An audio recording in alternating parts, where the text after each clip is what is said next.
I'd like to tell you a truth, something I think you know, but maybe you haven't yet put into words. Love does conquer all.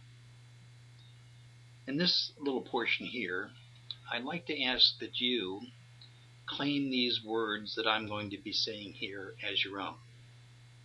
As you move through this loss and grief, think of these words spoken to yourself as being you speaking them, so that they can bring you peace.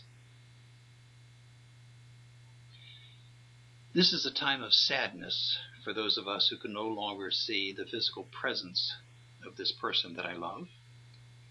But as hard as it is during this time of my grief in losing him, I can know that this is also a time of joy for those on the other side of life who love him and who can see him.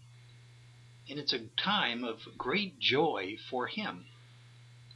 Though I can't help but think of him as gone, how powerfully isn't he with me right here, right now? I usually think of love as being felt in joy, but really, I know that love can also be felt in sorrow. Since love is always, always connectedness, above all else, I am blended with him, bonded, entwined, and unable to be separated from the depth of who we both are and who we are both at this moment. Skip that, go back to this one. I'm going to start over again at love is consciousness. Since love is always connectedness above all else, I am really blended with him. I'm bonded, entwined, and I'm unable to be separated from the depth of who we both were during our lifetimes together and who we are now. This love which he lived, it's a uniting bond for me now. Because God is love, that means that when I feel love, I am experiencing God by definition. Even in a time like this, a time of sorrow and transition, of loss, so immediate, so real, and so palpable, I can almost taste it. But I can almost also taste the palpable feel of his being with me. And I can almost reach out and touch that feeling now. It's so real to me, his presence. Love is connectedness, and so we are connected forever. I find solace in knowing that what brings all of us together who loved him, as I love him, is our sure comprehension of his lovingness. His gift to me, the lovingness through which he lived, is an unwavering uniting bond with me now. When we, he and I, feel love, even in our memories, we are experiencing God who is love. The surest thing we know from the Gospels is that God is love. I know in my heart how valuable his love is, how he lived and loved me in his own unique way, because it permeates me now, and it makes me one in the joy I share with him. I know that in the heart of the Christian message, there is this simple injunction that we love one another.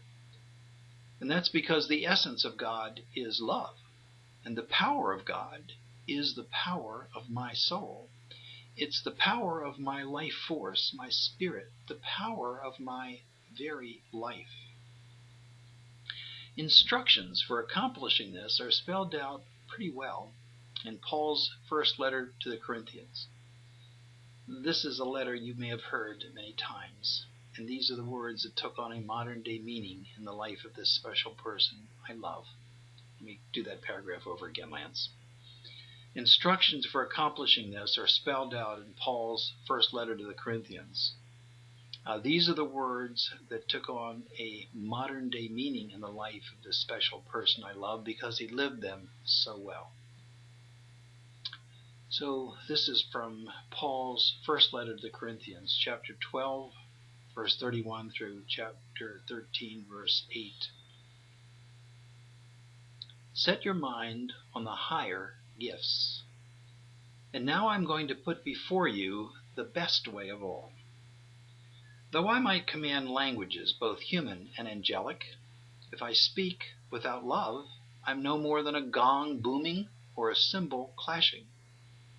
And though I might have the power of prophecy to penetrate all mysteries and all knowledge, and though I might have all faith necessary even to move mountains, if I'm without love, I am nothing. Though I should give away to the poor all that I possess, and even give up my body to be burned, if I am without love, all that does me no good whatever. Love is always patient and kind. Love is never jealous. Love is not boastful or conceited. It's never rude, and it never seeks its own advantage. It does not take offense or store up grievances. Love does not rejoice at wrongdoing, but it finds its joy in the truth. It is always ready to make allowances, to trust, to hope, and to endure whatever comes. Love never comes to an end. And so thank you, my beloved friend, for showing me how much those words well lived can bring.